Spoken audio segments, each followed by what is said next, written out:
They were 73 and 76 years old, broke, and living on food stamps when they inherited 40 acres of cursed land nobody wanted.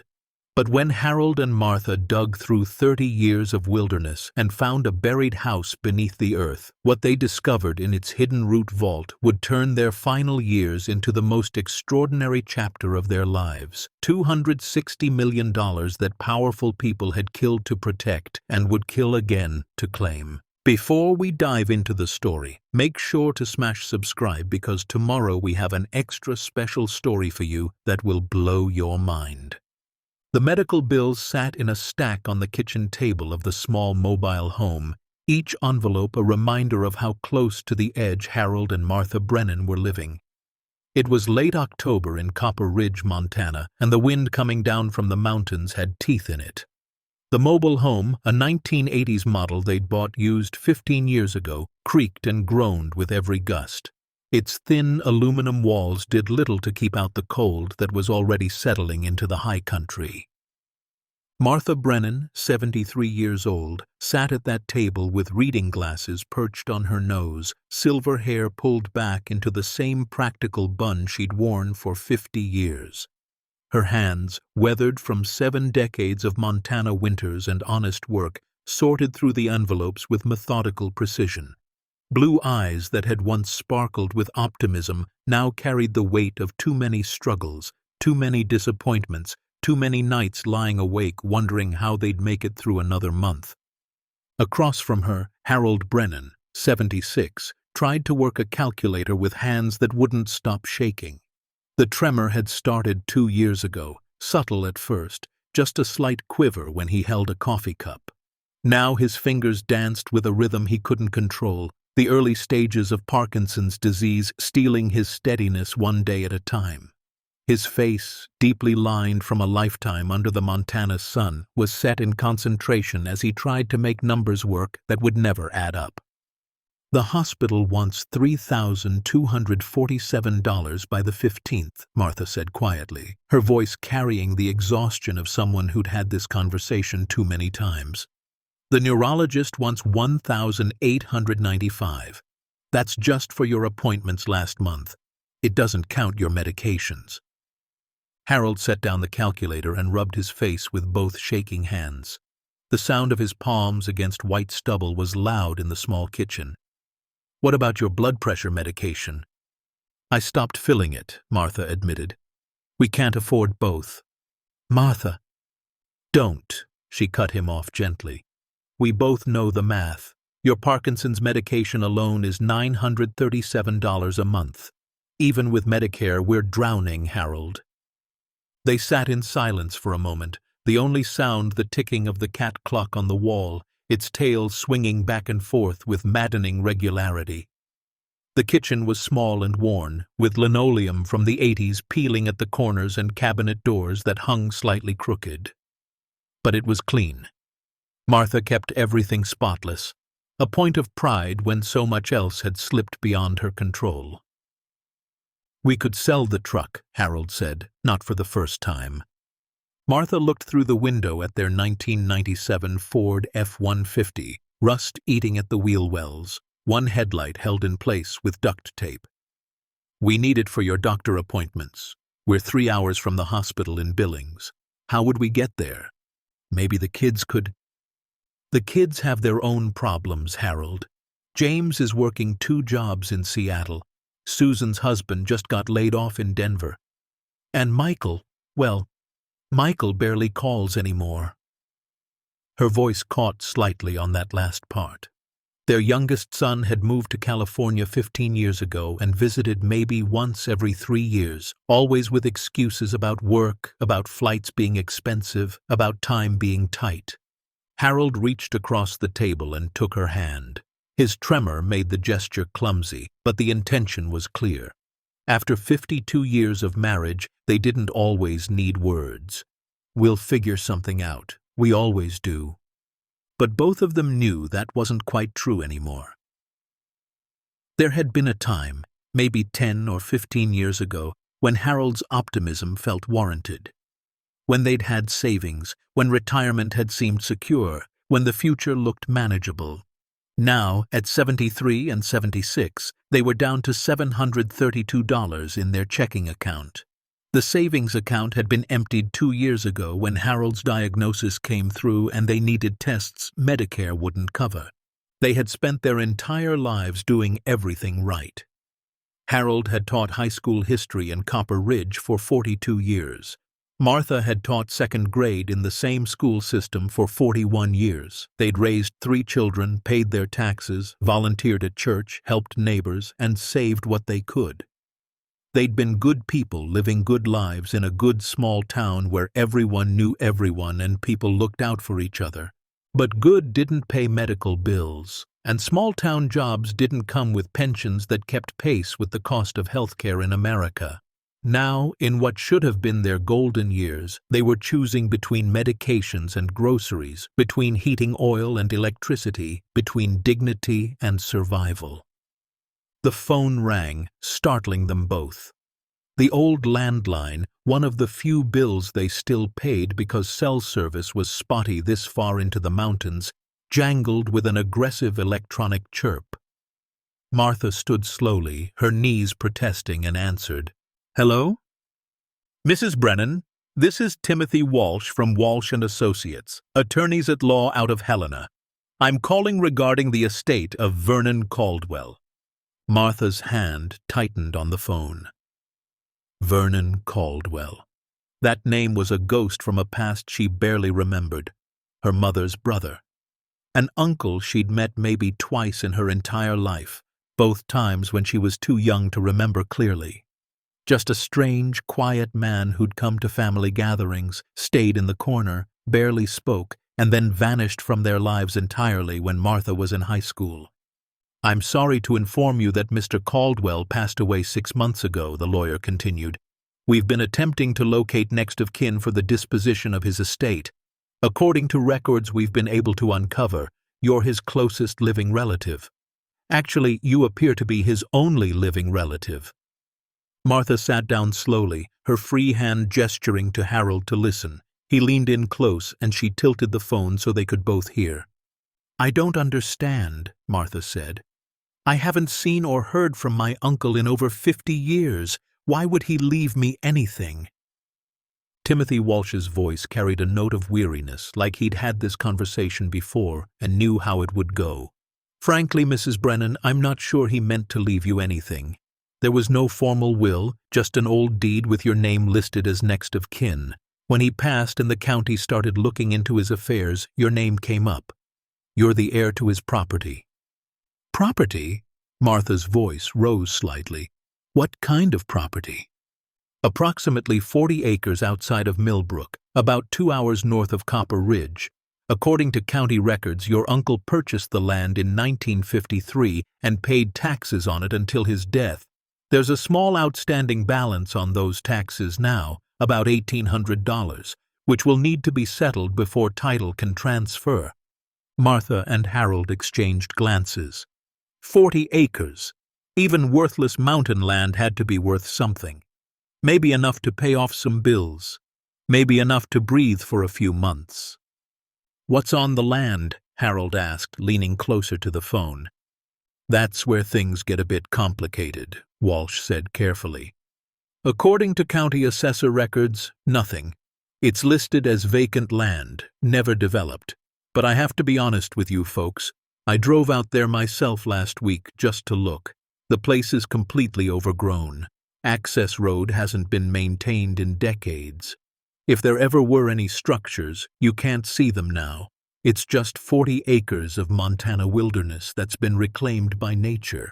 "Then why did he keep paying taxes on it for 60 years, Martha asked. "That," Walsh said, "is an excellent question I don't have an answer to. Look, Mrs. Brennan, I'm required by law to inform you of your inheritance, but I'm also going to give you some free advice. That land probably isn't worth the taxes owed on it. If you don't want it, we can let the county take it for the outstanding debt. You won't owe anything, and you won't have to deal with it." Martha looked at Harold. His shaking hands were clasped together on the table, and she could see him thinking, calculating, hoping.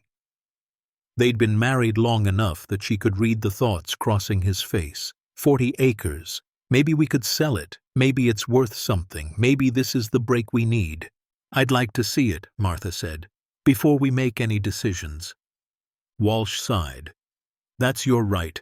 I'll email you directions to the property, though I warn you the last half-mile is barely passable. You'll need a four-wheel drive vehicle, and even then it's rough going. The gate's been locked for years, but I can arrange for you to get the key from the county assessor's office in Millbrook. After she hung up, Martha and Harold sat in silence for a long time. The wind outside had picked up, rattling the single-pane windows. The evening news played on their small TV in the living room, volume low, ignored. Finally, Harold spoke. 40 acres, he said softly. Even if it's worthless scrubland, someone might want it. Might pay a few thousand for hunting land or something. My uncle was strange, Martha said, her voice distant with memory. I remember my mother talking about him when I was young. She never said much, just that he'd come back from the Korean War different, that he'd had some kind of breakdown, that he'd bought land somewhere remote and just disappeared. We all thought he was dead. But he paid taxes for 60 years, Harold pointed out, on vacant land. Why would someone do that unless there was a reason? Martha shook her head. I don't know. Nothing about Uncle Vernon ever made sense. But maybe, just maybe, this is something. Maybe this is the break we need. They didn't sleep well that night. Martha lay awake listening to Harold's breathing, irregular and sometimes labored, and thought about her uncle. What kind of man buys 40 acres of mountain land in the 1950s and then vanishes for 6 decades? What kind of man maintains property he never visits, never develops, never seems to use for anything except owning? 2 weeks later, on a cold Saturday morning with frost thick on the ground, Harold and Martha loaded their old truck with supplies and headed north. The drive took them through country that grew progressively more remote, more rugged. They passed through small towns that made Copper Ridge look like a metropolis, places with populations of 200 or 300, where the gas stations doubled as general stores and the locals watched strangers with undisguised suspicion. Millbrook was barely a wide spot in the road. The county assessor's office was in the back of the post office, open limited hours. A woman in her 60s with bottle-blonde hair and suspicious eyes handed them a keyring with 3 keys on it. You the folks inheriting the Caldwell place? She asked. Yes, Martha said. Did you know my uncle? The woman's expression shifted slightly, something unreadable crossing her face. Know him? No. Saw him once or twice over the years. Man kept to himself. Folks around here had theories about what he was doing out there. What kind of theories? Harold asked. She leaned forward conspiratorially. Some said he was crazy, that the war broke his mind and he was hiding from the world. Others said he was running from something, maybe the law. There were stories about lights at night, about equipment being hauled in back in the 50s. One old-timer swears Vernon was building some kind of bunker, thought the Russians were going to drop the bomb any day. What do you think? Martha asked. The woman straightened up and shrugged. I think a man who pays taxes on land for 60 years without ever selling it, without ever letting anyone step foot on it, is either very smart or very paranoid. Maybe both. You folks be careful out there. That road hasn't been maintained and cell service is non-existent once you get into the mountains. The directions Walsh had emailed led them down a series of increasingly rough roads. The highway gave way to county road, which gave way to a dirt track that was more suggestion than actual road.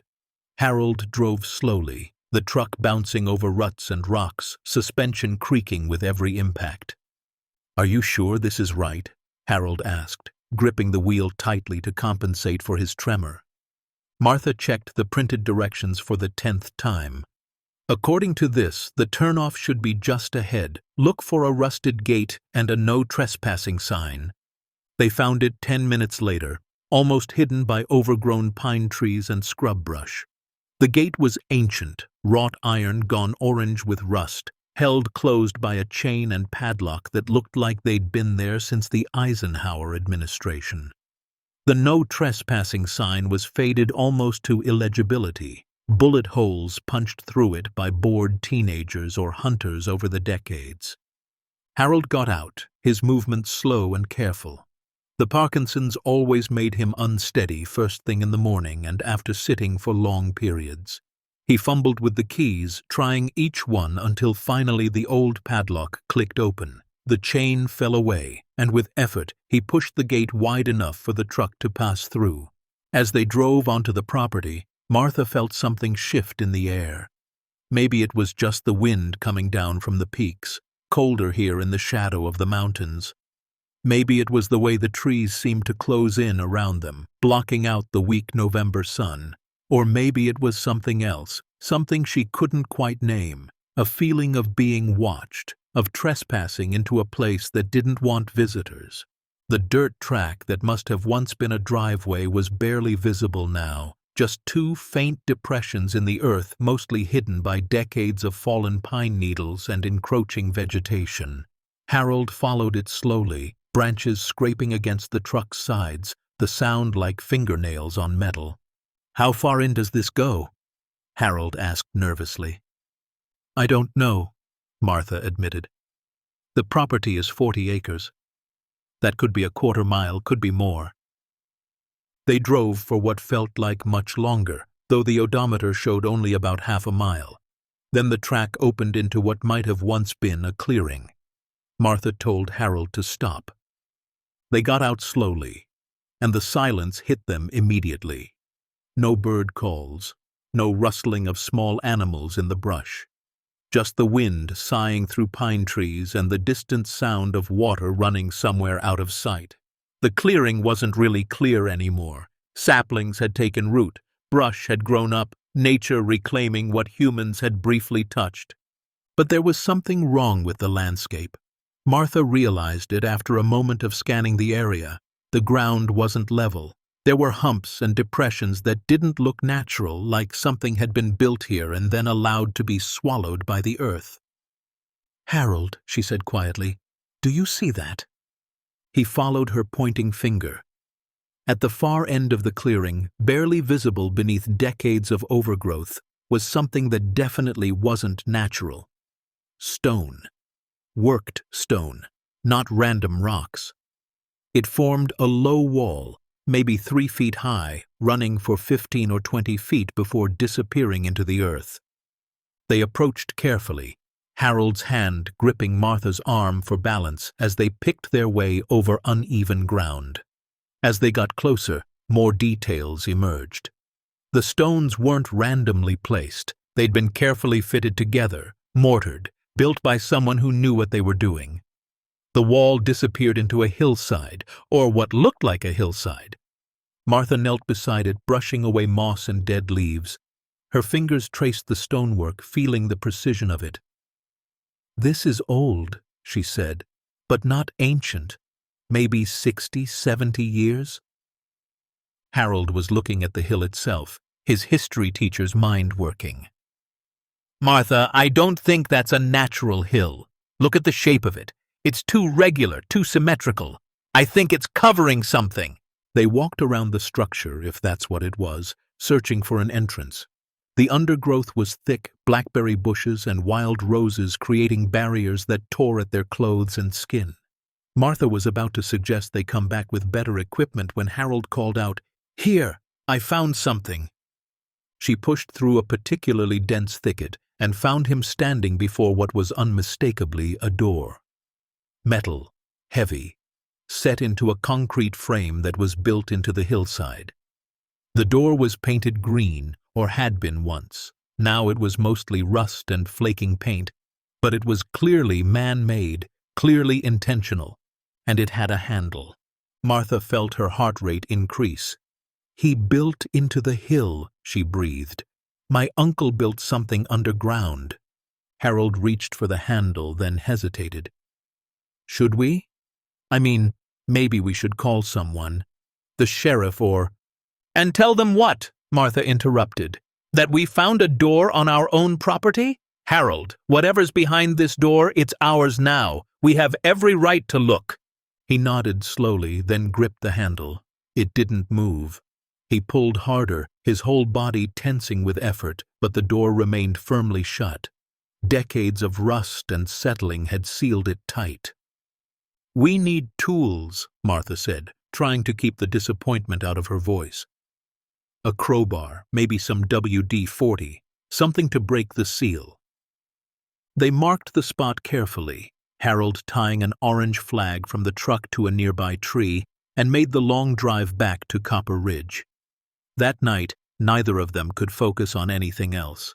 They ate dinner without tasting it, watched TV without seeing it, and lay in bed wide awake, wondering what was behind that door. The next morning, they returned with a crowbar, a can of penetrating oil, flashlights, and a renewed sense of purpose.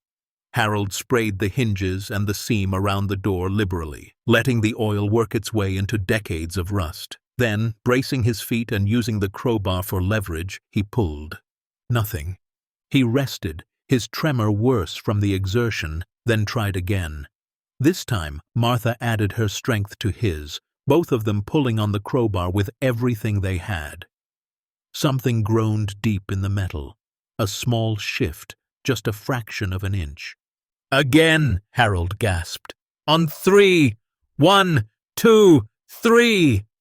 They pulled together, and with a sound like a sigh, like the earth itself exhaling, the seal broke.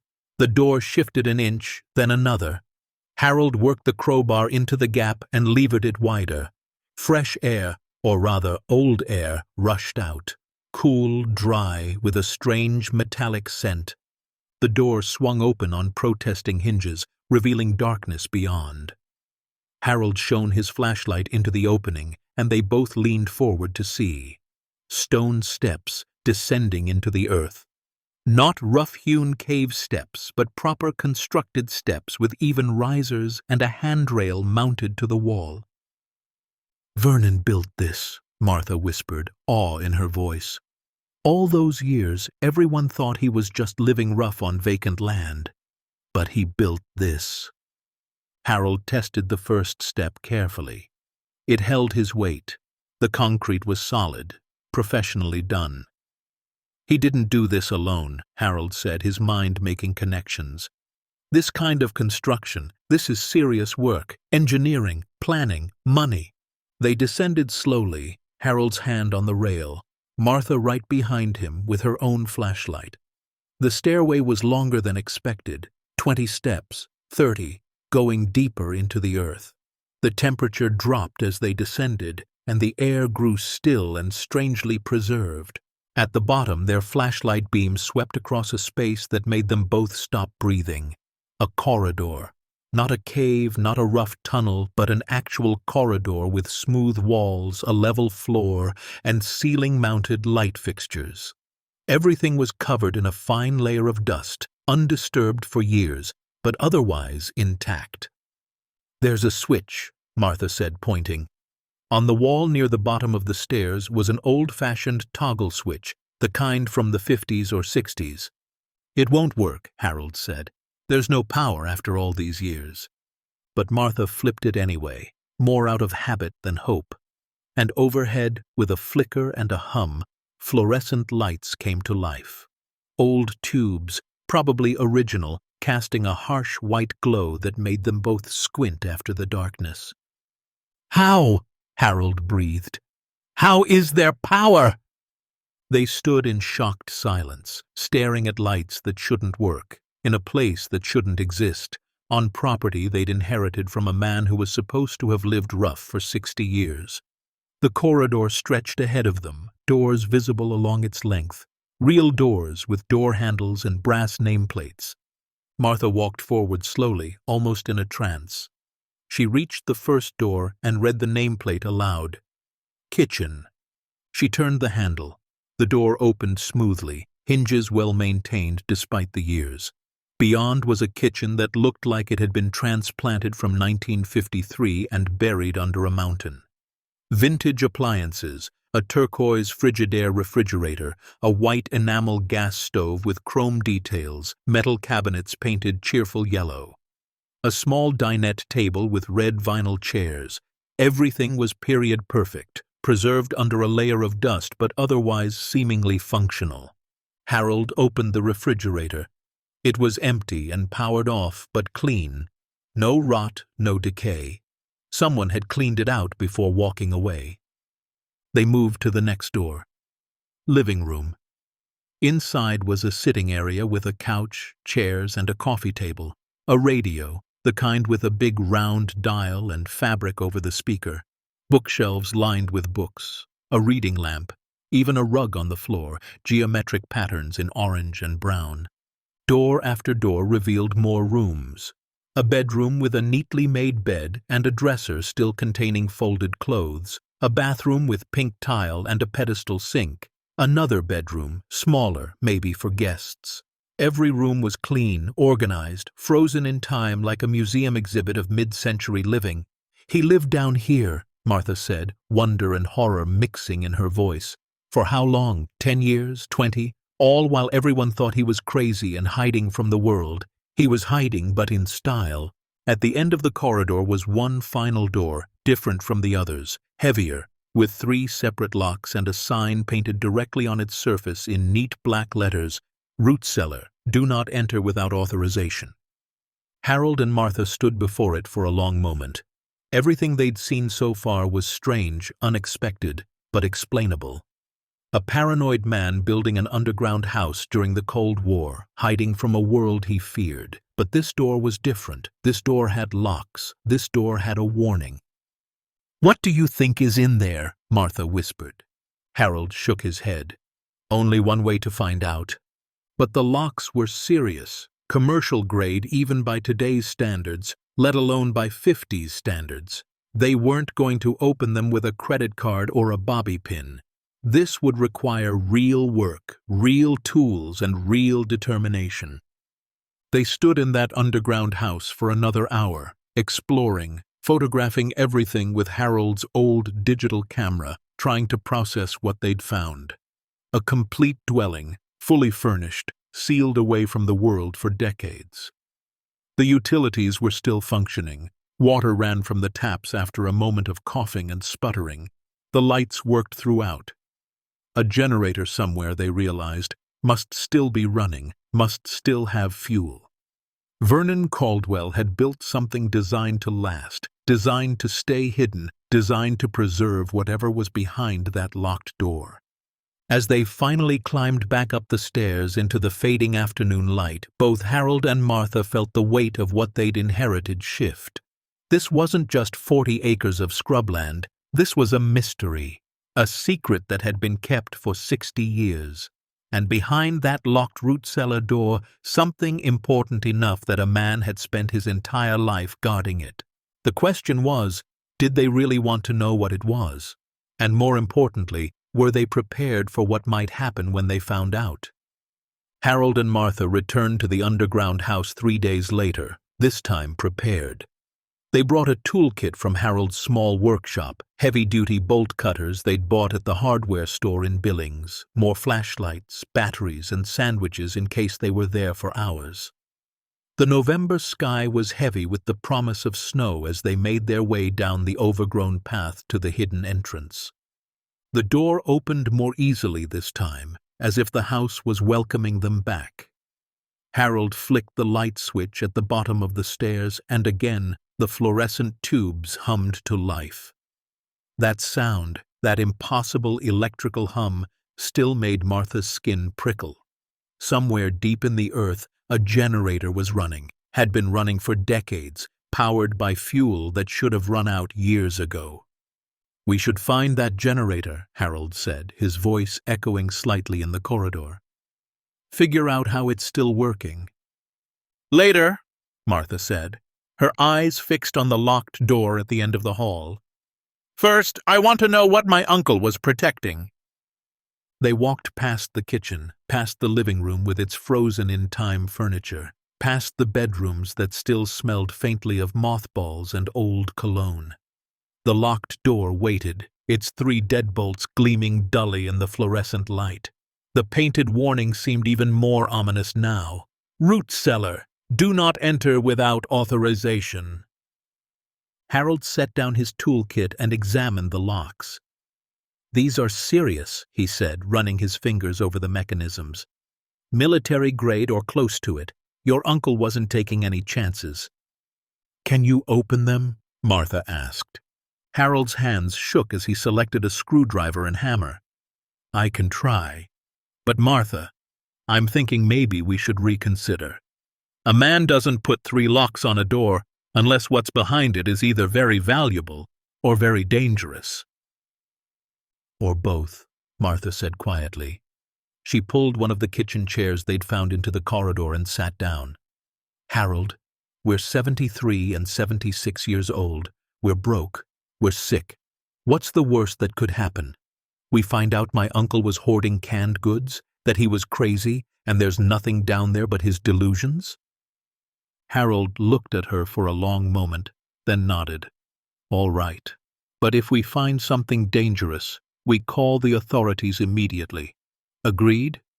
"Agreed." He started with the top lock, working patiently despite the tremor in his hands.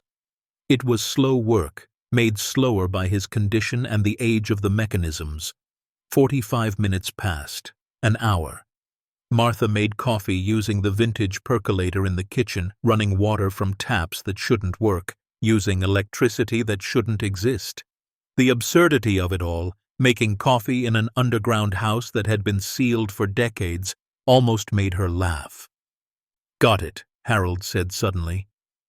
The first lock clicked open with a sound that seemed too loud in the quiet space. He wiped sweat from his forehead despite the coolness of the underground air. 2 more. The second lock took even longer. Harold's frustration grew as his shaking hands slipped on the tools. Finally, Martha gently took the screwdriver from him. "Let me try," she said. She'd never been particularly handy, but desperation and determination made up for lack of skill. She worked at the lock with patient persistence, and after another half-hour felt something give. The second lock opened. They stared at the final lock together. One more barrier between them and whatever Vernon Caldwell had spent 60 years protecting. "Should we take a break?" Harold asked. "Come back tomorrow?" Martha shook her head. "I won't sleep tonight if we leave now. One more lock, Harold, then we'll know." The third lock was the hardest. It was designed not just to keep people out, but to withstand force. Harold tried every tool in his kit, every technique he could think of. Nothing worked. Finally, in frustration, he took the bolt cutters and simply cut through the hasp holding the lock in place. The metal gave way with a sharp crack, and the lock fell to the floor with a heavy thud. The door was unlocked. 3 barriers removed. Nothing left between them and the truth except their own hesitation. Harold reached for the handle, then stopped. "Martha, whatever's behind this door, whatever we find, our lives are going to change. Maybe we should think about—" "Open it," Martha said firmly. "We've come this far. I need to know." He turned the handle and pulled. The door swung open smoothly on well-oiled hinges, and cold air rushed out, colder than the rest of the underground house. Stone steps led down into deeper darkness, and even with their flashlights, they couldn't see the bottom. Harold descended first, each step careful and measured. Martha followed, one hand on the rail, one hand holding her flashlight. The temperature dropped with each step they took, and the air smelled different here, dry, preserving, almost clinical. 20 steps down, they reached the bottom. Their flashlight beams swept across a room that stole the breath from their lungs. It was large, maybe 20 feet by 30 feet, with a vaulted stone ceiling that looked like something from a medieval castle. And it was full. Metal shelving units lined every wall, floor to ceiling, and on those shelves were containers. Wooden crates, metal boxes, leather satchels, all organized with military precision. Each shelf was labeled in neat handwriting. Dates, numbers, codes that meant nothing to them. Harold approached the nearest shelf and opened a wooden crate. His hands froze on the lid. Inside, wrapped in oilcloth and plastic, were bundles of cash. $100 bills, banded and pristine despite their age. He lifted one bundle with shaking hands. The bills were from the 1940s and 50s, but they looked fresh, uncirculated, perfect. "Martha," he said, his voice barely a whisper, "you need to see this." She moved to his side and looked into the crate. There were at least 50 bundles visible, maybe more beneath. At 100 bills per bundle, that was $500,000 in one crate. With trembling hands, Martha opened the crate next to it. More cash. She opened another. Gold bars, heavy and gleaming, each one stamped with dates and serial numbers. Another crate held bearer bonds, the kind that could be cashed by whoever held them, no questions asked. Another contained silver coins, rare coins, each in its own protective case. They moved through the room like sleepwalkers, opening container after container, revealing treasure after treasure. Jewelry in velvet-lined boxes, not costume pieces but the real thing. Diamonds that caught the light and threw rainbows. Emeralds the size of thumbnails. Ruby necklaces that looked like they belonged in museums. Stock certificates from companies some long dissolved, some still operating, all potentially valuable to collectors even if the companies themselves were gone. In one corner, wrapped carefully in climate-controlled cases, were paintings. Small paintings, but Harold's high school history teacher's eye recognized some of the signatures. These weren't reproductions or copies, these were originals. Martha sank down onto one of the crates, her legs no longer able to support her. "How much?" she asked, her voice hollow. "Harold, how much is here?" Harold's mind was racing, trying to calculate, trying to make sense of the impossible. The cash alone was millions. The gold, at current market prices, tens of millions more. The bonds, the coins, the jewelry, the art, each category representing wealth beyond anything they'd ever imagined. "Conservative estimate," he said, his voice shaking as badly as his hands. "We're looking at over $200 million, maybe as much as $300 million. The words hung in the air like something physical, something too heavy to exist. Martha started to laugh, then sob, then laugh again, the emotions too big and contradictory to process. $200 million. They'd come here hoping to find maybe a few $1,000s worth of salvageable property, enough to pay some medical bills and buy themselves a few months of breathing room. Instead, they'd found more money than they could spend in 10 lifetimes. Harold sat down heavily beside her, and they held each other in that underground vault, surrounded by a fortune that made no sense, that shouldn't exist, that had been hidden here for over 60 years while they'd struggled, worried, and went without. "I don't understand," Martha finally said. "Where did this come from? How did Vernon get this much money? What was he doing?" Harold stood up and began searching the shelves more carefully. Near the back, he found what he was looking for, a metal filing box, the kind used for important documents. Inside were ledgers, handwritten journals, letters, and photographs. He carried the box to a clear area and opened it carefully. The top item was a leather journal, well worn, filled with Vernon's neat handwriting. Harold opened it to the first page and read aloud. January 1952. "I can't keep working for them. Not after what I've seen. Not after what they've done. The money they're stealing, it's not just from their companies. It's from workers, from widows, from people who have nothing. And the men they've killed to cover it up, I have their names, their faces. I can't sleep anymore. Can't look at myself. I have to do something." Martha leaned over his shoulder as he turned pages. More entries, chronicling Vernon's work as a security officer for a group of wealthy businessmen in Montana and Idaho. Mining barons, cattle magnates, the kind of men who'd built fortunes in the rough western territories and hadn't been particular about how they did it. Vernon's entries grew more disturbed, more detailed. He documented embezzlement schemes, fraudulent land deals, money laundering operations, and murder. 3 men killed for threatening to expose the scheme, their deaths made to look like accidents. March 1953. I've made my decision. They're meeting tomorrow night to move the money and assets to their offshore accounts. Everything they've stolen, everything they've hidden, will be in one place for about 6 hours. I'm the security. They trust me. I'm going to take it all, every dollar, every bond, every piece of evidence, and I'm going to disappear. Harold flipped forward. The next entries were written in a different tone, urgent, frightened. March 1953. I did it, loaded everything into a truck and drove away. They know by now. They're looking for me. I can hear them asking questions in town, but I bought this land years ago under a different name. Built this shelter where no one would think to look.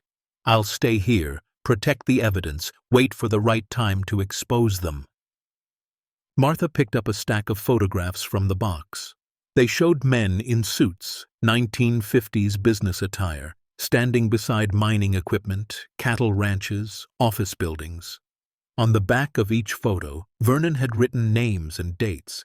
She recognized some of the names, families that still had power in Montana, corporations that still operated, a senator's father, a judge's grandfather.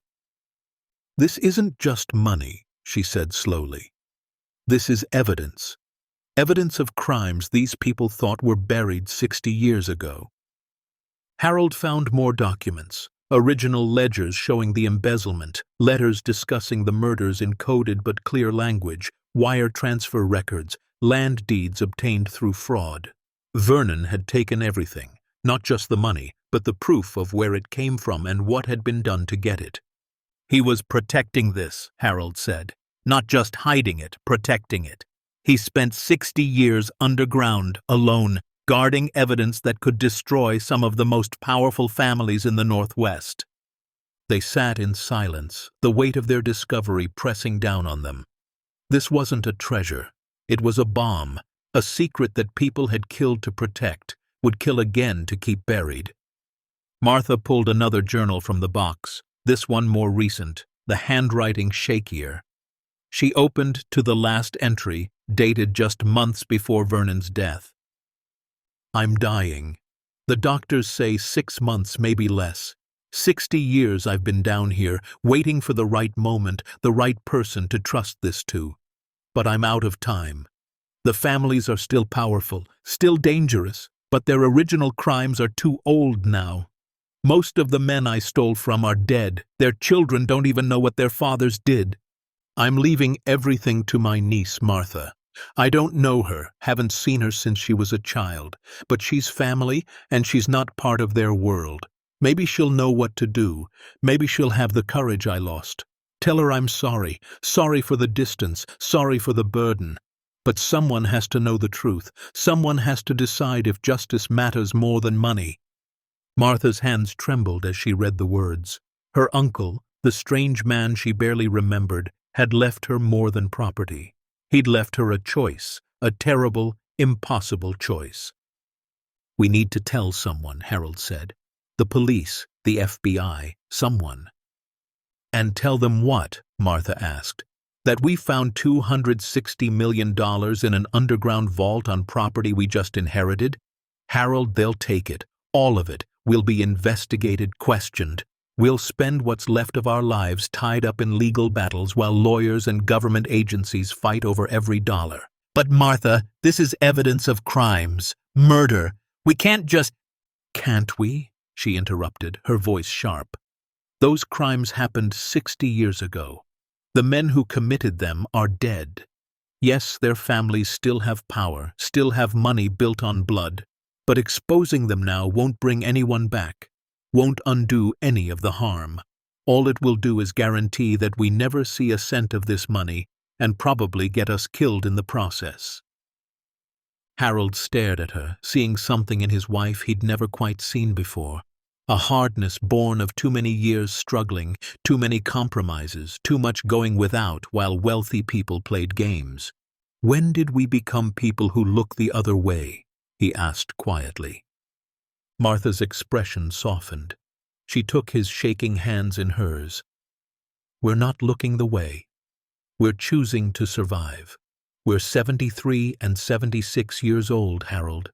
We're broke. We're sick. and we're tired. For once, just once, I want us to choose ourselves. Is that so wrong?" Before Harold could answer, they heard something that made their blood run cold. A sound from above. Footsteps. Someone was in the underground house. Someone had found their way in while they'd been lost in the vault below.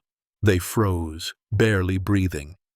The footsteps moved through the corridor above, slow and deliberate. Then a voice called down, echoing off the stone walls. "Mr. and Mrs. Brennan, I know you're down there. I saw your truck up top. We need to talk. It's important." Harold and Martha exchanged terrified glances. Nobody knew they were here. They'd told no one about the property except the lawyer, and he had no reason to follow them. Harold grabbed a heavy gold bar from one of the crates, the only thing resembling a weapon in the vault. Martha clutched his arm, her heart pounding so hard she could hear it in her ears. "I'm not here to hurt you," the voice continued. "My name is Robert Tillman. I was Vernon Caldwell's attorney before Timothy Walsh took over the estate. I've been waiting for someone to finally come to this property. I've been waiting for months." Harold looked at Martha. "Should we answer?" "Do we have a choice?" she whispered back. Harold raised his voice, trying to keep it steady. "How did you know we'd be here? How did you find us?" "I've had a camera on the gate since Vernon died," Robert called back. "Basic security measure. I saw you arrive the first time, watched you discover the entrance, and I've been watching to make sure no one else found it first. Can I come down, please? I'm 63 years old and unarmed. I just need to talk to you." Martha and Harold moved to the bottom of the stone steps. They watched as a man descended carefully, hands visible and empty. He was tall, lean, with iron-gray hair, and the weathered face of someone who'd spent a lifetime in Montana. He wore jeans, work boots, and a heavy jacket. When he reached the bottom and saw the vault behind them, his face showed not surprise, but resignation. "So you found it," Robert said quietly. "Vernon never told me exactly where he'd hidden everything, but I knew it was here somewhere. I helped him build this place, you know, back in the 50s. I was just a kid, fresh out of law school, and Vernon hired me to handle the property purchase. He paid me in cash, told me I couldn't tell anyone, not ever, and I never did." "Who are you really?" Martha demanded. "And what do you want?" Robert sank down onto one of the lower steps, suddenly looking every one of his 63 years. "I told you, I'm a lawyer. Was Vernon's lawyer, his only confidant for almost 50 years.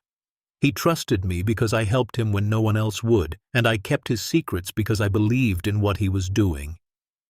"Which was what exactly?" Harold asked, still holding the gold bar. "Trying to do the right thing," Robert said, "and failing at it for 60 years. He gestured to the vault behind them. "You've seen what's in there. You've probably found the journals, the evidence. Did you read about who Vernon took this from?" "Mining barons," Martha said. "Cattle magnates. Criminals. Some of the most powerful men in the Northwest," Robert confirmed. "Men who built empires on theft and murder. Vernon worked security for them in the early 50s. He saw things, learned things, and when he couldn't live with it anymore, he took everything they'd stolen and hid it here." "Why didn't he turn them in?" Harold asked. "Why hide it instead of going to the authorities?" Robert laughed bitterly. "Because the authorities were bought and paid for. The sheriff, the judges, the state attorneys, half of them were in on it or too scared to act. Vernon knew that exposing them would get him killed before he could testify. So he did the only thing he could think of. He took their fortune and buried it where they'd never find it." "For 60 years, Martha said. "He spent 60 years in hiding." "Yes," Robert said, "and it destroyed him. He went into that hole a healthy 40-year-old man and came out a paranoid, broken 70-year-old who'd wasted his entire life guarding money and evidence he never knew what to do with. I begged him to let me help, to find a way to expose them safely. But he was too scared, too damaged. And then he got sick, and time ran out. So he left it to me," Martha said. "A stranger, His niece he hadn't seen in 50 years. Why? Because you weren't part of it, Robert said simply. You had no connection to those families, no stake in keeping secrets. Vernon hoped you'd be braver than he was, that you'd find a way to expose the truth and claim the fortune he'd protected. And what do you want? Harold asked. Robert met his eyes.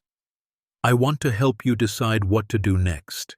Because Mrs. Brennan, Mr. Brennan, you need to understand something. The families Vernon stole from, they've been searching for this vault for 60 years. They've killed to keep their secrets, and they're still out there, still powerful, still dangerous. Martha felt the room spinning slightly. They know we found it. Not yet, Robert said. But they will. The lawyer, Walsh, he's legitimate, not connected to them. But news travels. People talk. It's only a matter of time before someone asks questions about Vernon's property and what you might have found there. So what do we do? Martha asked, her voice small. Robert stood up slowly. That's the question Vernon spent 60 years avoiding. Do you expose the truth and risk everything, or do you take the money, claim your inheritance, and let the past stay buried? What happens next will turn this night upside down, reveal a truth nobody expected, and remind us why sometimes the quietest voices carry the most power. Stay tuned to see what happens next. If you're enjoying the story, please like, share, and subscribe for more. The three of them stood in that underground vault, surrounded by a fortune built on blood and hidden in darkness for 6 decades. Outside, Montana winter was settling in. Inside, 3 people who'd never chosen to be part of this story were forced to make a choice that would define the rest of their lives. I need time, Martha said finally. Time to think, to process. This is too big to decide right now. Robert nodded. That's fair, but don't take too long. Every day you wait is a day someone else might figure out what you found. He reached into his jacket and pulled out a business card. My real number. Not the office, my personal cell. Call me day or night when you're ready to talk about next steps. After Robert left, climbing back up the stairs and disappearing into the fading afternoon light, Harold and Martha stood alone in the vault. The fortune that had seemed like salvation an hour ago now felt like a curse, a weight neither of them knew if they could carry. We should lock this back up, Harold said. Seal it again, at least until we decide what to do. But as they turned to leave, Martha stopped. She picked up one bundle of cash, just one, and slipped it into her jacket pocket. Harold started to object, then stopped. They had medical bills coming due. The electricity would be shut off next week if they didn't pay. One bundle, $10,000 in old hundreds, wouldn't be missed from a vault holding hundreds of millions. They climbed the stairs, turned off the lights in the underground house, and sealed the main door behind them. As they drove away in their old truck, neither of them spoke. The bundle of cash in Martha's pocket felt heavier than it should, felt like the weight of every compromise they'd ever made, every time they'd chosen survival over principle. That night, in their small mobile home, they spread the bills on their kitchen table. $10,000 in pristine 50s-era hundreds, enough to pay 2 months of Harold's medications, enough to catch up on rent, enough to breathe. We can't keep it, Harold said without conviction. Why not? Martha asked. It's ours. The property is legally ours. Everything on it belongs to us. It's evidence, Martha. Evidence of crimes. Crimes that happened 60 years ago by men who are dead, she shot back. Harold, I'm tired. I'm tired of being poor, of being scared, of choosing which pills you take and which ones we can't afford. This money, it was stolen from thieves who stole from others. It's been buried in the ground for 60 years doing no one any good. Why shouldn't we use it? Why shouldn't we finally catch a break? Harold looked at his shaking hands, at the pill bottles lined up on the counter with refills he couldn't afford, at his wife's exhausted face. When had they become so old, so worn down? When had survival become their only ambition? "What if they find out?" he asked quietly. "What if the families Robert mentioned come looking?" "Then we'll deal with it," Martha said with more confidence than she felt. "But I'm not giving this up without a fight. Not this time." They didn't sleep that night. They lay in bed staring at the ceiling, both thinking about a vault full of money hidden beneath Montana wilderness, about choices and consequences, about right and wrong when right had never paid their bills and wrong looked an awful lot like survival. The next morning, Martha deposited 5 of the $100 bills into their account at the local bank, telling the teller she'd sold some old jewelry. The teller, who'd known them for years, smiled and wished her well, never suspecting the money was 70 years old. It felt like crossing a line, that first deposit. A decision made not with words, but with action.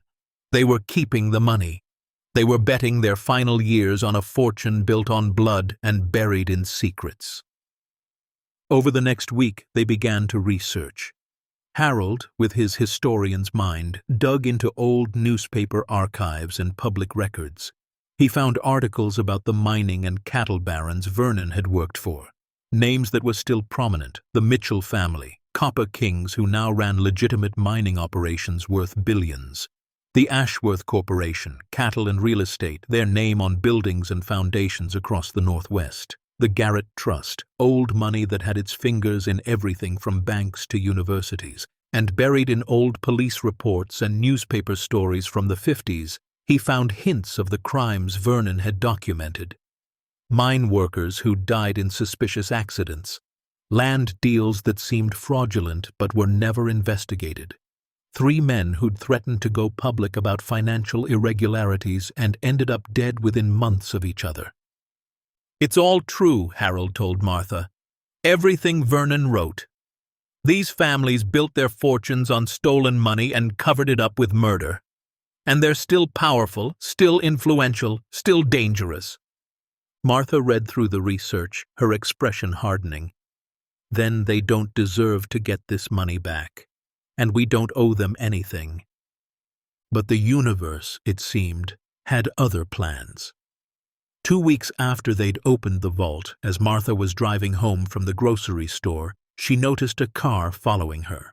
Black sedan, expensive, driven by a man in a suit.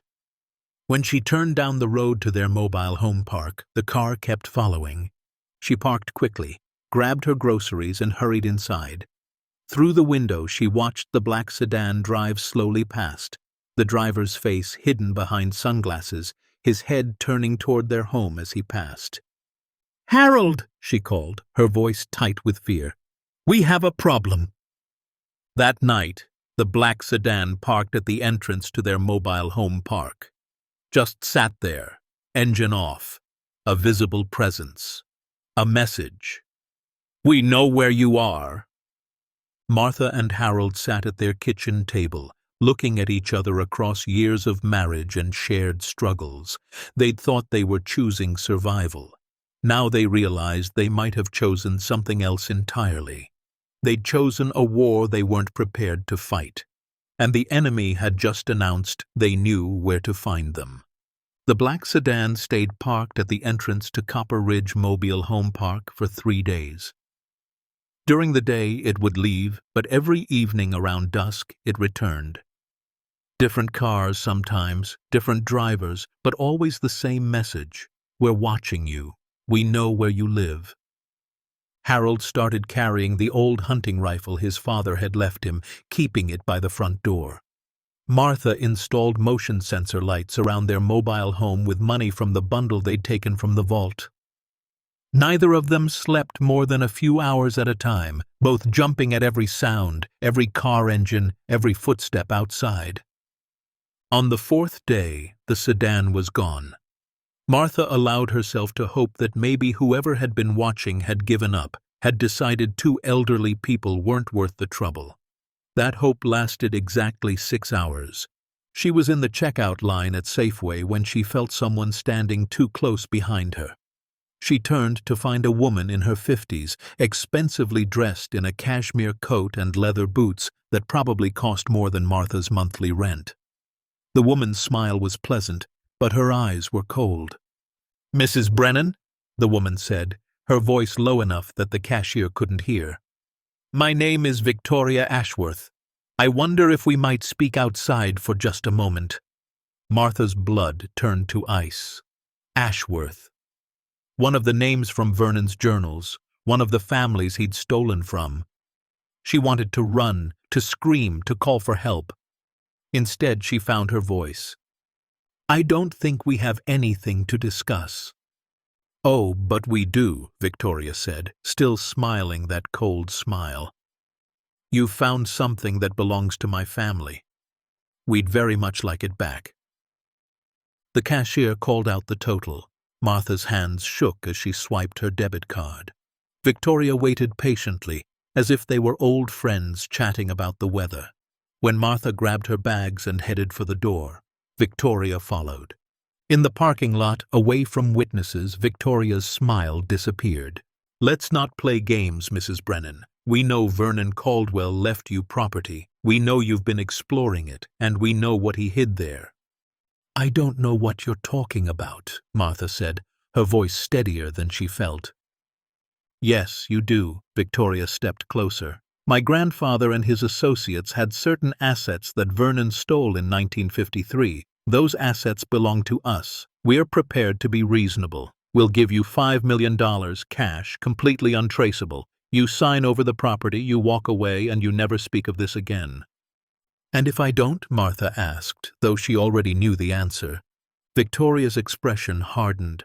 "Then you and your sick husband will spend whatever time he has left fighting legal battles you can't afford, looking over your shoulders and wondering when the next accident might happen. Mrs. Brennan, you seem like a nice woman. Don't make this harder than it needs to be." Martha looked at this wealthy, powerful woman who thought she could buy or intimidate anyone into submission.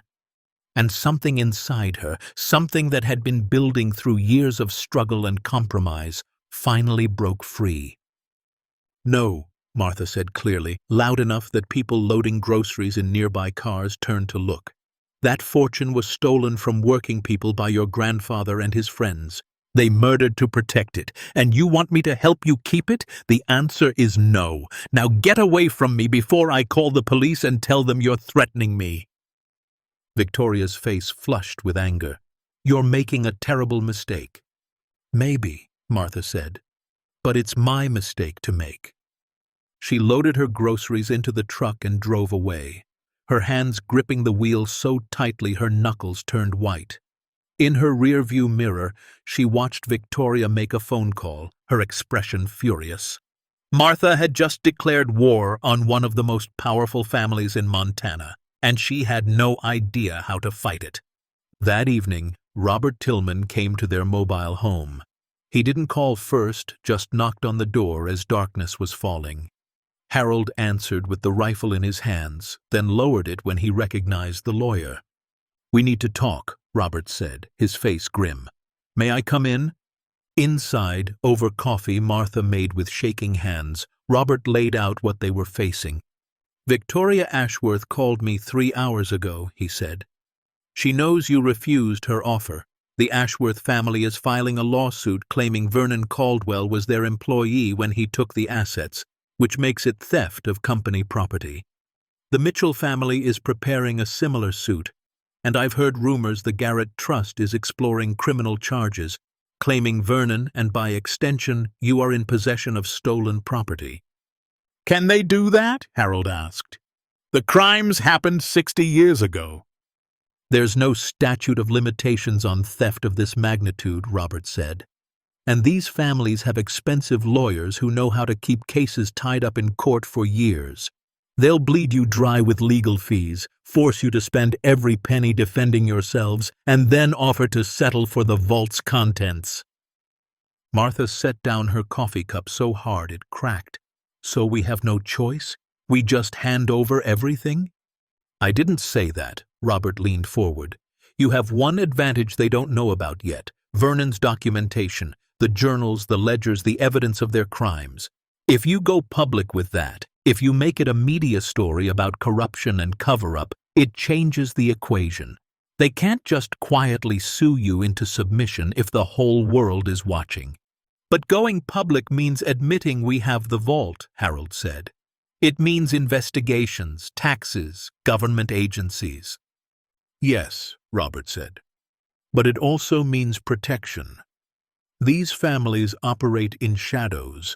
They use threats and intimidation because they can do it quietly. Force them into the light, and they lose their biggest weapon. What do we do? Martha asked. Robert pulled out a folder. First, you need a lawyer, a good one. I can represent you, but I'm just one person. You need a firm with resources, with experience fighting powerful interests. I know someone in Seattle who specializes in exactly this kind of case. Her name is Patricia Morgan, and she's taken down corrupt corporations before. We can't afford a lawyer in Seattle, Harold said. We can barely afford our electric bill. She works on contingency for cases like this, Robert explained. She gets paid when you get paid.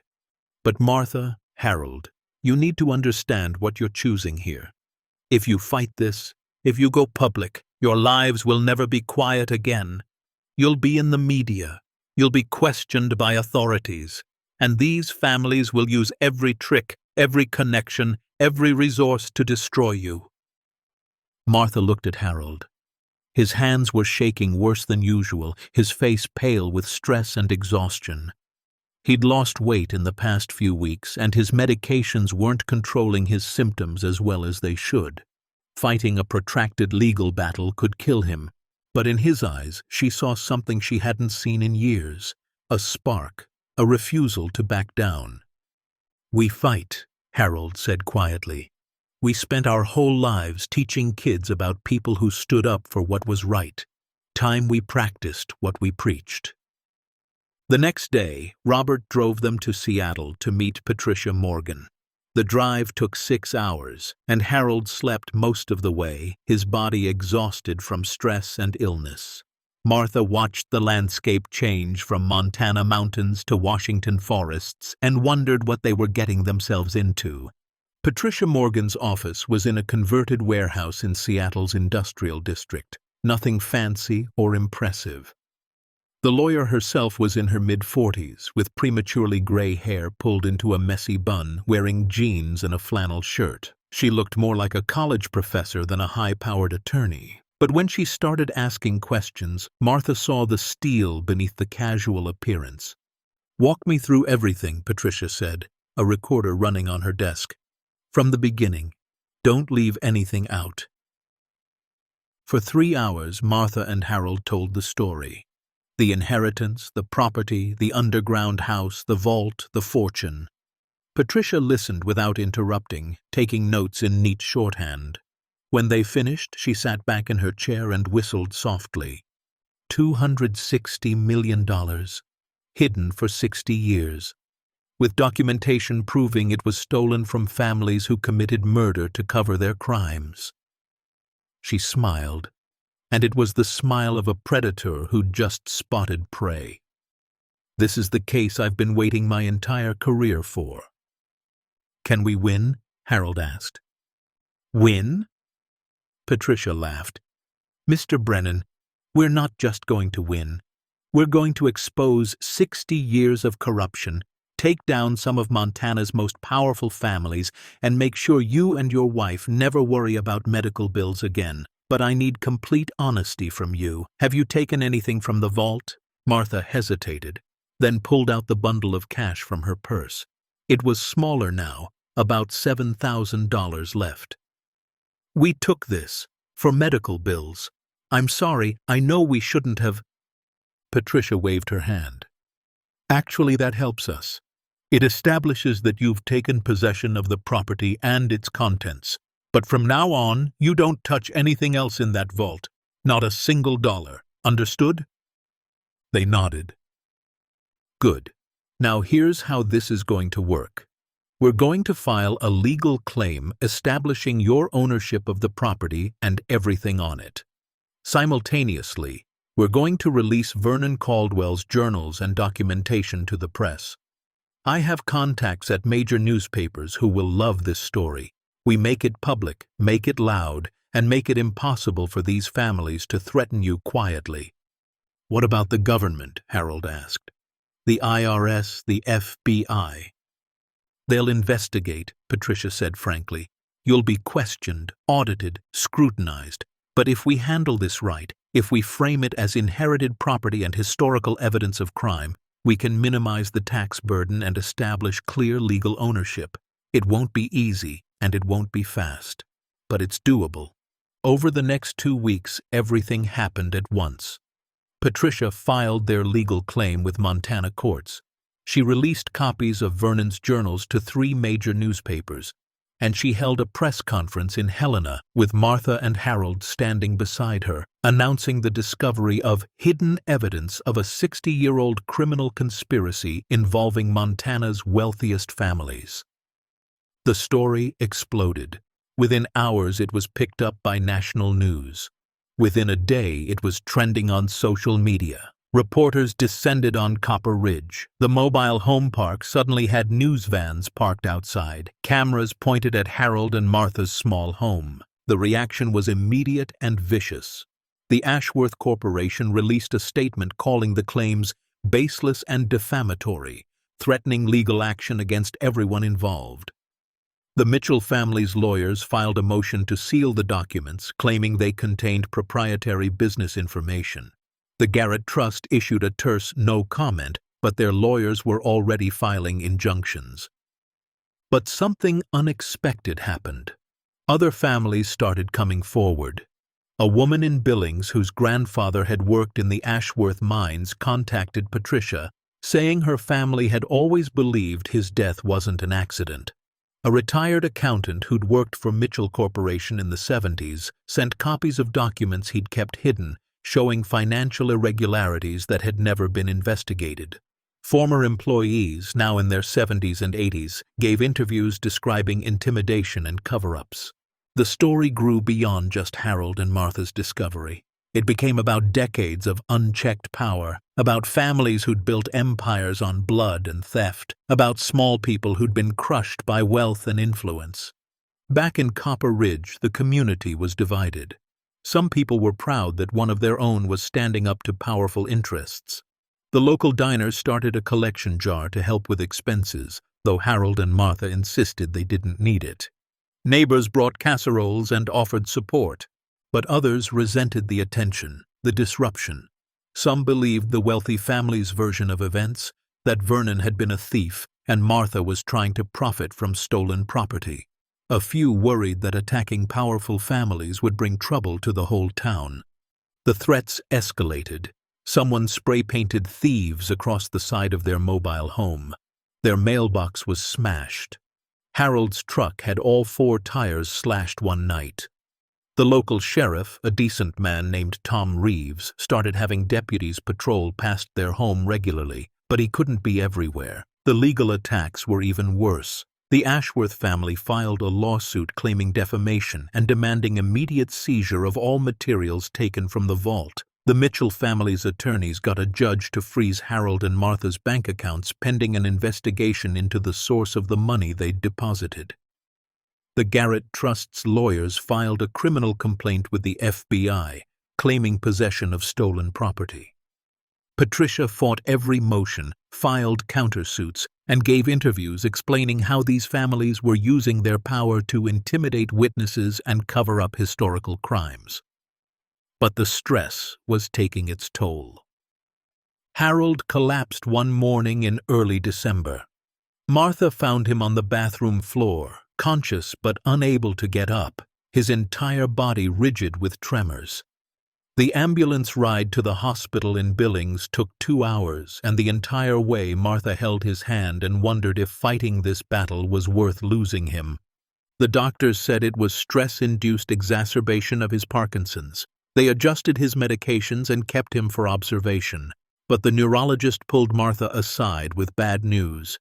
"Mrs. Brennan, your husband's condition is progressing faster than we'd like. The stress he's under is accelerating the disease's advancement. I understand you're involved in some kind of legal matter, but if you want him to have quality time left, you need to reduce his stress levels significantly." Martha sat beside Harold's hospital bed that night, watching him sleep fitfully, monitors beeping softly in the darkness. They could walk away. Even now, they could accept one of the settlement offers that kept coming in, each one higher than the last. The most recent had been $15 million, plus guaranteed immunity from prosecution, in exchange for signing over the vault and agreeing to confidentiality. $15 million, more than enough for Harold's care, for anything they could ever want. All they had to do was stay quiet and let the families keep their secrets. Harold's eyes opened, finding her in the dim light. "What are you thinking?" he asked, his voice hoarse. "That I might be killing you," Martha said honestly, "that this fight might not be worth it." Harold reached for her hand with his trembling one. "Martha, I taught American history for 42 years. You know how many times I told students about the people who stood up to power? About the miners who fought for unions? About the whistleblowers who exposed corruption? About regular people who changed the world by refusing to back down? I know, but every time I'd tell them those people were heroes, that standing up mattered more than staying safe." He squeezed her hand weakly. "I'm 76 years old. Parkinson's is going to kill me sooner or later, stress or no stress. But if I die knowing I stood up one time, that I mattered for something more than just surviving, that's worth it to me." Martha pressed her forehead against his hand, tears falling silently. "You've always mattered, Harold." "Then let me matter for something big," he said. "Let me go out fighting." 2 days later, while Harold was still in the hospital, someone broke into the underground house. Martha got the call from Robert at 3 in the morning. The motion sensor camera he'd installed at the property entrance had been triggered. By the time sheriff's deputies arrived, the intruders were gone, but the damage was clear. The vault door had been attacked with cutting torches and explosives. They hadn't gotten through. Vernon's engineering was too good for that. But they'd done significant damage. Files had been scattered, some documents stolen. It was clear someone had been looking for specific materials, probably the most damaging evidence against their families. "We need to move everything," Patricia said when she arrived later that morning. "Every document, every piece of evidence. We need it catalogued, photographed, and secured in multiple locations. These people are done asking nicely." Over the next week, a team Patricia hired worked around the clock. They documented the entire vault, photographed every item, created detailed inventories, and moved the most important documents to secure storage in 3 different states. The cash, gold, and other physical assets were placed in bank vaults in Seattle, guarded by security firms. Nothing was left at the Montana property except empty shelves and security cameras. The break-in had one unintended consequence. It proved Harold and Martha's claims were real. If there was nothing valuable in that vault, why would someone risk criminal charges to break into it? News outlets that had been skeptical began investigating more seriously. Federal authorities who'd been moving slowly suddenly accelerated their inquiries. And in Copper Ridge, public opinion began to shift. Whatever people thought about Harold and Martha's claims, breaking into private property with explosives was wrong. The town rallied around its own. The turning point came from an unexpected source. Marcus Wheeler was a retired FBI agent who'd moved to Montana to fish and forget about the cases that had haunted him. He was 72, spent most days on the river, and rarely talked about his 30 years with the Bureau. But when he saw the news coverage of Harold and Martha's case, something clicked. He showed up at their mobile home on a gray December afternoon, a folder under his arm, and introduced himself. In 1958, Marcus said, sitting at their kitchen table, "I was a junior agent in the Butte field office. We received reports of financial irregularities at several mining operations. My supervisor assigned me to investigate. I found evidence of embezzlement, fraud, and suspicious deaths. I was preparing to recommend charges when I was ordered to close the case." "Ordered by whom?" Martha asked. "My supervisor, who'd received orders from the regional director. who'd been contacted by someone in Washington. Marcus opened his folder. I kept copies of everything, against protocol, against orders. But something felt wrong. Now I know why. The families you're fighting, they had protection at the highest levels. He spread out documents on the table. FBI reports from the 50s, noting suspicious circumstances around worker deaths at Ashworth Mines. Memos describing evidence of fraud at Mitchell Corporation. And communications showing those investigations were shut down due to political sensitivities. I can testify, Marcus said. I can provide evidence that these families weren't just criminals, they were protected criminals. That law enforcement knew and did nothing. Patricia, who'd come to hear Marcus's story, smiled for the first time in weeks. Mr. Wheeler, you just changed everything. With Marcus's testimony and documents, the case shifted from a dispute over stolen property to a criminal investigation into historical corruption. The FBI, facing evidence that their own agency had covered up crimes decades ago, opened a formal investigation. The IRS began looking into whether the family's current wealth was built on unreported stolen assets. But the families weren't giving up. The threats escalated to violence. Someone fired shots through the window of Robert Tillman's office, narrowly missing his secretary. Patricia's car was run off the road by an unmarked vehicle. She escaped with minor injuries but got the message. And one night, the mobile home park security footage showed two men approaching Harold and Martha's home with what looked like gasoline cans before being scared off by a neighbor's dog. "We need to move you," Sheriff Reeves said after that incident. "I can't guarantee your safety here anymore." Patricia arranged for them to stay in a secure apartment in Seattle, paid for by her firm. Harold, released from the hospital but weaker than ever, made the move with Martha. For the first time in 40 years, they left Montana, leaving behind everything they knew because standing up for what was right had made them targets in their own hometown. In Seattle, surrounded by security guards and lawyers, cut off from their community and their life, Martha wondered if they'd made a terrible mistake. They'd wanted justice, wanted to expose the truth. But at what cost? Harold was sicker, their lives were in danger, and they were living like prisoners in a city that wasn't home. One night, as Harold slept fitfully in their temporary apartment, Martha stood at the window looking out at Seattle's lights and questioned everything.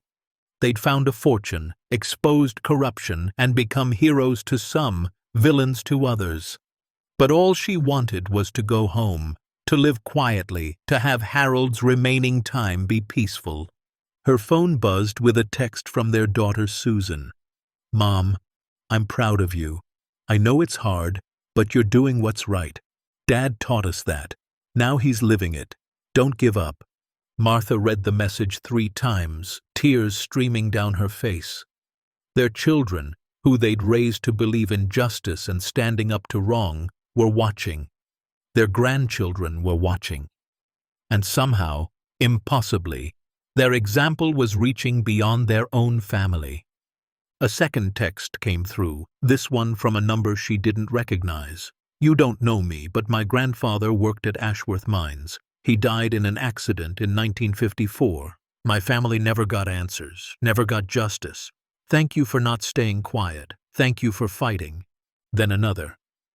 "I'm a high school history teacher in Idaho. I've been following your story with my students.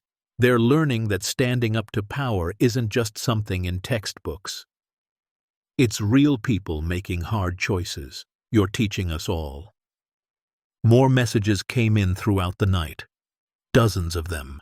People whose families had been hurt by these corporations, young people inspired by an elderly couple's courage, strangers who just wanted them to know they weren't alone. By morning, Martha's phone had over 200 messages, and she realized something. They weren't fighting this battle alone anymore. Somewhere along the way, their personal fight had become something bigger, a symbol, a reminder that ordinary people could stand against extraordinary power. When Harold woke, she showed him the messages. He read them slowly, his trembling hands making it difficult, tears running down his weathered face. "See," he said softly. "It matters, Martha. What we're doing, it matters." She held his hand, no longer quite as afraid. They'd started this journey broke, sick, and desperate. Now they were still sick, still in danger, but no longer desperate. They had allies, they had purpose, and they had each other. The battle wasn't over. In fact, it was just beginning. But for the first time since finding that vault, Martha Brennan believed they might actually win. The courtroom in Helena, Montana was packed on a cold February morning when the consolidated case finally went to trial. Harold and Martha Brennan versus the Ashworth Corporation, Mitchell Mining Company, and the Garrett Family Trust. What had started as a simple property inheritance had become one of the most closely watched legal battles in the state's history. Martha pushed Harold's wheelchair through the crowd of reporters and cameras.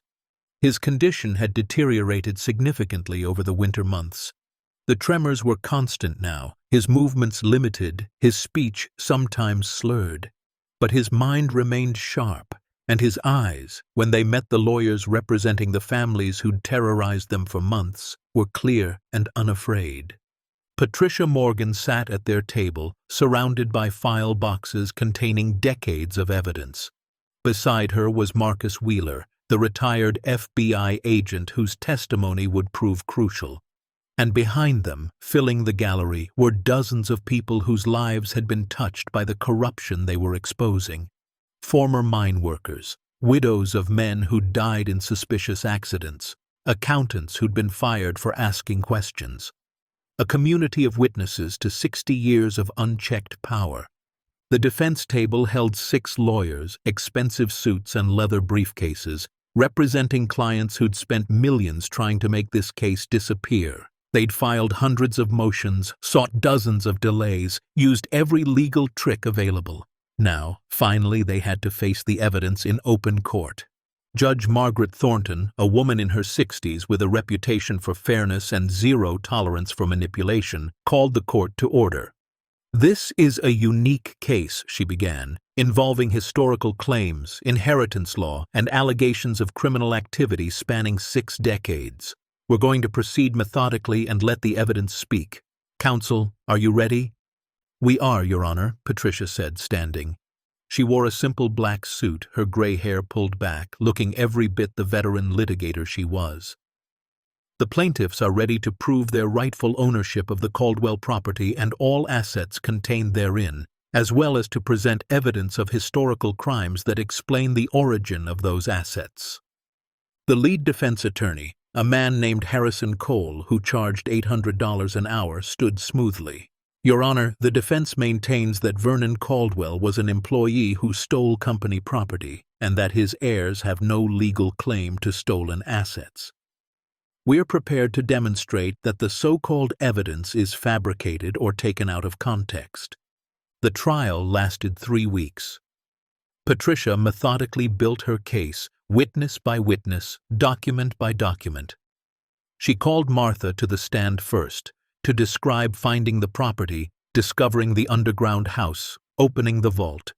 Martha's quiet, honest testimony about 2 elderly people struggling with medical bills who stumbled into something bigger than themselves resonated with the jury. Then came the documentation. Patricia entered Vernon Caldwell's journals into evidence, reading entries that described his work for the wealthy families, his growing horror at what he witnessed, his decision to act. She showed the ledgers documenting embezzlement, the letters discussing how to cover up worker deaths, the photographs of meetings where crimes were planned. The defense tried to discredit it all, claiming Vernon had been mentally ill, that his journals were the paranoid fantasies of a disturbed man. But Patricia had more than journals. She called Marcus Wheeler to the stand. The retired FBI agent, his voice steady despite the weight of what he was revealing, testified about the investigation he'd conducted in 1958. He described finding evidence of fraud and suspicious deaths at Ashworth Mines and Mitchell Ranches. He explained how his investigation had been shut down by orders from Washington, how he'd been told to destroy his files and forget what he'd found. "But you didn't destroy them," Patricia said. "No," Marcus replied. "I kept copies. I knew something was wrong. I knew powerful people were being protected, and I've carried that knowledge for 60 years, waiting for a chance to set it right." He presented his FBI reports, stamped classified and buried in government files for decades. They corroborated everything Vernon had written: the deaths, the fraud, the cover-up. Vernon Caldwell hadn't been crazy. He'd been a witness to organized criminal activity, and he'd done the only thing he could think of to preserve evidence and prevent the perpetrators from profiting further. The defense attorneys tried to argue that crimes from 60 years ago had no bearing on current ownership claims. Judge Thornton disagreed. If the assets in question were obtained through criminal activity, that absolutely bears on whether the families claiming ownership have any legitimate right to them. "Continue, Ms. Morgan." Patricia called more witnesses. A woman in her 70s whose father had died in an Ashworth mine collapse that investigation reports, Marcus's reports, suggested was caused by criminal negligence to save money. A retired accountant who'd worked for Mitchell Corporation and been fired when he questioned irregularities in the books. A former sheriff's deputy who'd been ordered to close an investigation into a suspicious death because the victim had threatened to expose Garrett Trust fraud. Each witness painted the same picture: powerful families who operated above the law, who hurt and killed working people to protect their wealth, who'd spent 60 years covering their crimes. And Vernon Caldwell, a security officer who'd finally said enough. But it was the next revelation that changed everything. Patricia called a witness nobody had been expecting: Vernon Caldwell's doctor, a 90-year-old retired psychiatrist named Dr. Eleanor Finch. "I treated Vernon from 1953 until 1964, Dr. Finch testified, her voice thin but clear. "He came to me suffering from what we'd now call post-traumatic stress disorder. He'd witnessed crimes, including murder, and he'd stolen evidence to prevent those criminals from profiting further. But the stress of hiding, of living underground, of being alone with that burden, it was destroying him." "Did he tell you why he didn't go to authorities?" Patricia asked. "Yes," Dr. Finch said. "He tried. In 1953, right after taking the assets, he contacted the FBI. He was told they'd investigate.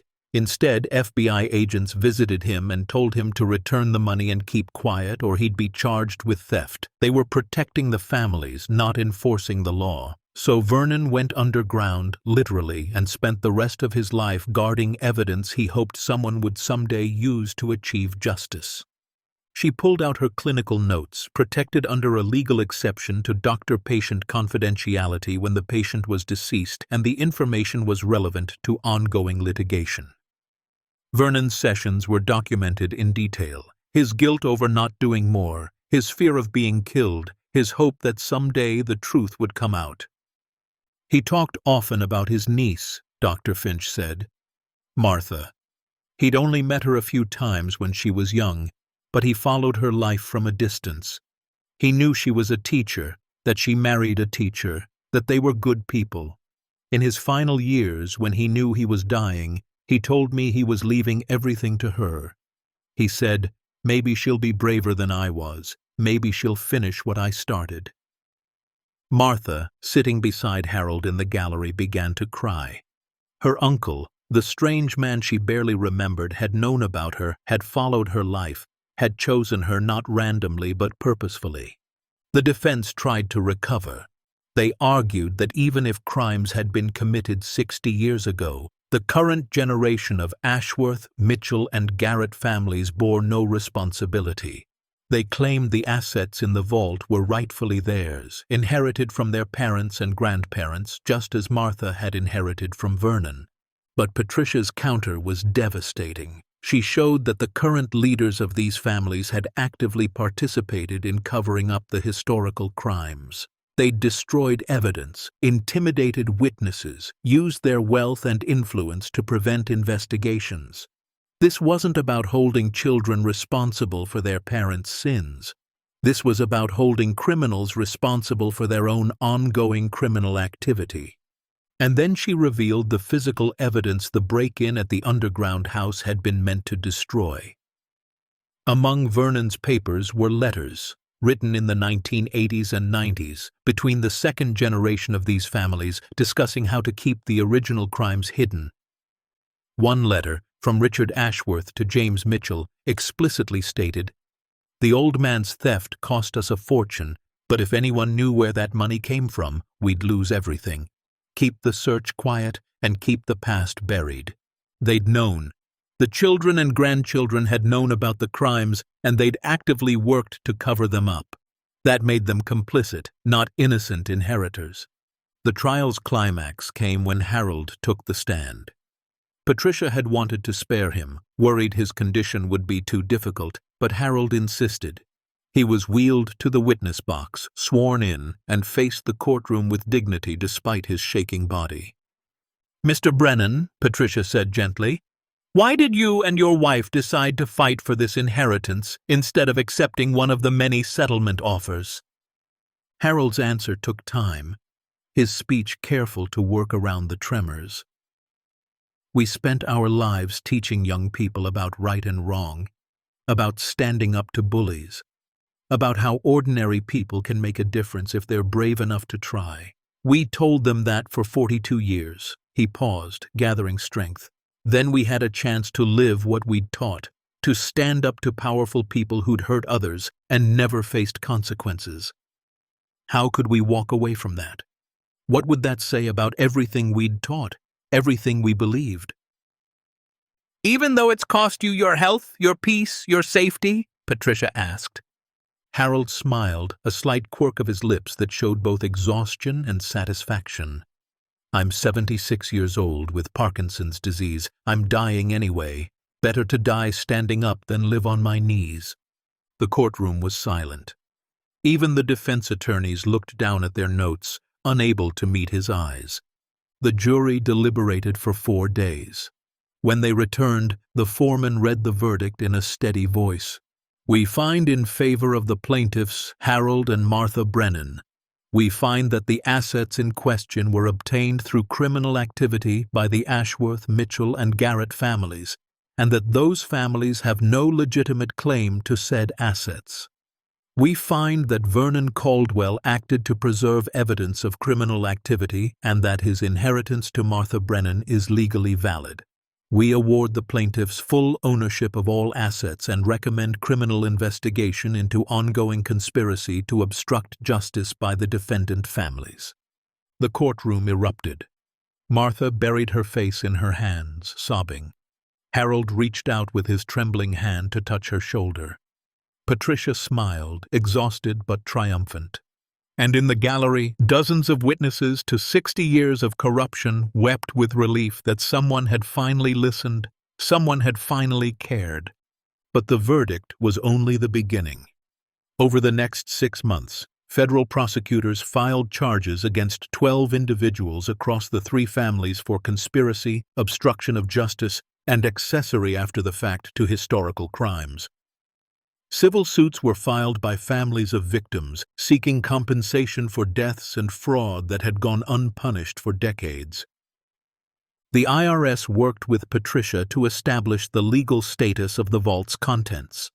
After lengthy negotiations, it was determined that as inherited property with documented illegal origins, the assets would be subject to estate taxes but not seized.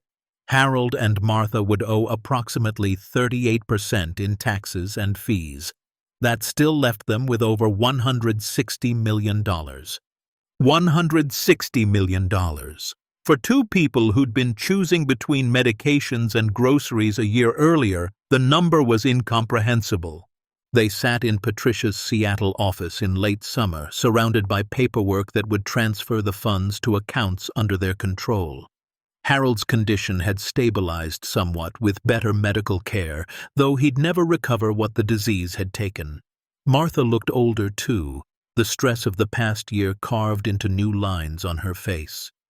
"What will you do with it?" Patricia asked. Harold and Martha had been discussing that question for months. They'd made lists, argued, revised, and finally agreed on a plan that felt right. First, Martha said, we're setting up a trust for our children and grandchildren. Not everything, just enough that they'll never struggle the way we did. Enough for education, for emergencies, for security. Second, Harold continued, we're endowing a foundation to compensate families who were hurt by the Ashworth, Mitchell, and Garrett crimes. Widows of men who died in suspicious accidents. Communities damaged by fraud. People who've carried those losses for 60 years. Third, Martha said, her voice growing stronger, we're creating scholarships. Full-ride scholarships to college for students from working-class families in Montana. Kids whose parents are miners, ranch hands, teachers, mechanics. Kids who have the grades and the drive but not the money. We're calling it the Vernon Caldwell Memorial Scholarship Fund. Patricia smiled. That's beautiful. What about the rest? Copper Ridge, Harold said simply. Our town has been dying for 20 years. The mine closed, the mill closed, young people leave because there's no work. We're going to change that. Over the next year, that promise began to take shape. Harold and Martha returned to Montana, to their small town, not as victims or refugees, but as benefactors. They bought a proper house, accessible for Harold's wheelchair, with room for their children to visit. But most of their time and money went elsewhere. They funded the reopening of the community center that had been closed for a decade. They paid for renovations to the high school where they'd taught, modernizing classrooms and creating a technology center. They established a small business grant program for anyone in Copper Ridge who wanted to start or expand a business. They funded free healthcare clinics twice a month for anyone without insurance, but their most significant project was the underground house itself. Working with historians and architects, they transformed Vernon Caldwell's hidden bunker into a museum and educational center. The kitchen, living room, and bedrooms were preserved exactly as Vernon had left them, a time capsule of 50s life and Cold War paranoia.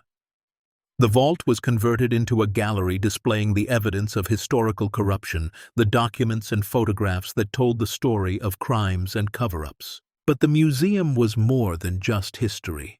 It became a teaching center about ethics, about standing up to power, about ordinary people making extraordinary choices. School groups came from across Montana and beyond. Vernon's story, Harold and Martha's story, and the stories of all the people who'd suffered under corrupt power were told and preserved. The opening ceremony took place on a brilliant October day, almost exactly 2 years after Martha had received that first phone call about inheriting 40 acres of cursed land. The governor attended, along with news crews and a crowd of over 2,000 people. Harold sat in his wheelchair at the front, Martha beside him, both of them older and more tired than they'd ever been, but also more at peace. Patricia stood nearby, having become not just their lawyer but their friend. Robert Tillman, who'd guided them from the beginning, smiled with quiet satisfaction. Marcus Wheeler, the FBI agent who'd kept secrets for 60 years, finally saw justice done. Martha stood to speak, her voice carrying over the crowd. My Uncle Vernon spent 60 years hiding in the dark, protecting evidence of crimes he thought no one would ever care about. He died believing he'd failed, that his sacrifice had been for nothing. She paused, looking at the crowd, at the museum, at the transformation that had come from his lonely vigil. He didn't fail. His courage, even hidden, even lonely, changed everything. It gave Harold and me the chance to stand up when standing up mattered. And it's given this community, this state, a reminder that doing what's right is never too late, never too small, never pointless. Harold couldn't stand to speak anymore, but he'd written a statement that Patricia read for him. We were 73 and 76 when this journey began. Too old, people said, to start something new, to fight powerful enemies, to make a difference. But age doesn't make you powerless, neither does illness or poverty or fear. What makes you powerless is believing you are. Vernon believed that, and it cost him his life. Martha and I decided to believe something else, that it's never too late to be brave. The crowd rose to their feet, applause echoing across the Montana hills. Among them were people whose medical bills had been paid by the Brennan Foundation, students heading to college on Vernon Caldwell scholarships, business owners whose dreams had been funded by community grants, families who'd finally received compensation for losses suffered decades ago. Harold died 8 months later on a quiet spring morning with Martha holding his hand. The Parkinson's had progressed to the point where he couldn't move, couldn't speak clearly, but his mind remained aware until the end. His last words to Martha, whispered with tremendous effort, were simple. "We did good, didn't we?" "We did, my love," she whispered back. "We really did." His funeral drew over 1,000 people. The governor spoke. Patricia gave a eulogy. But the most moving tribute came from a teenager named Sarah Whitmore, the first recipient of a Vernon Caldwell scholarship, who'd grown up in Copper Ridge with a single mother working 2 jobs. "I never met Mr. Brennan," Sarah said, her voice shaking but strong, "but he changed my life anyway, because he and Mrs. Brennan decided that doing right was more important than staying safe. I get to go to college. I get to have dreams. And I learned that ordinary people, regular people like my mom, like the Brennans, like all of us, we can change the world if we're brave enough to try." Martha lived another 5 years after Harold's death. She threw herself into the foundation's work, into expanding the museum, into telling the story to anyone who would listen. She watched dozens of kids go to college on scholarships bearing her uncle's name. She saw Copper Ridge transform from a dying town into a community with hope and opportunity. She never remarried, never wanted to. Harold had been her partner for 57 years, and that was enough. But she wasn't lonely. Her children and grandchildren visited often. The community she'd helped revive embraced her. And everywhere she went, people stopped to thank her, to tell her their stories of how the Brennan Foundation had helped them, how seeing her courage had inspired them to be braver in their own lives. On her 80th birthday, the town threw a celebration at the museum. Martha stood before another crowd, smaller than the opening day, but no less meaningful, and reflected on the journey that had begun with a phone call about 40 acres nobody wanted. "When I was 73, she said, "I thought my life was basically over, just waiting out the clock, trying to survive until the end. Then Vernon gave me a gift. Not the money, though that helped, but a choice, a chance to matter, a chance to stand for something." She looked around at the museum, at the faces of people who'd been helped, at the legacy that would outlive her. "I'm 80 years old now. I've buried my husband and seen my grandchildren graduate college. I've had a full life. But these last 7 years, these years of fighting and building and giving back, these have been the most important years of my life." She paused, her voice catching with emotion. "Because they were years when I chose to be brave, when I chose to stand up instead of stay quiet, when I chose to believe that 2 old teachers from a small Montana town could take on powerful families and win. And we did win. Not just the money, but something more important. We won the right to say we mattered, that our lives counted for something beyond just survival." Martha Brennan died peacefully in her sleep 2 weeks after her 81st birthday. Her obituary ran in papers across the country telling the story of an ordinary woman who'd done something extraordinary. But the real testament to her life wasn't in the headlines. It was in the Copper Ridge that thrived because of her generosity. In the students attending college who never could have afforded it.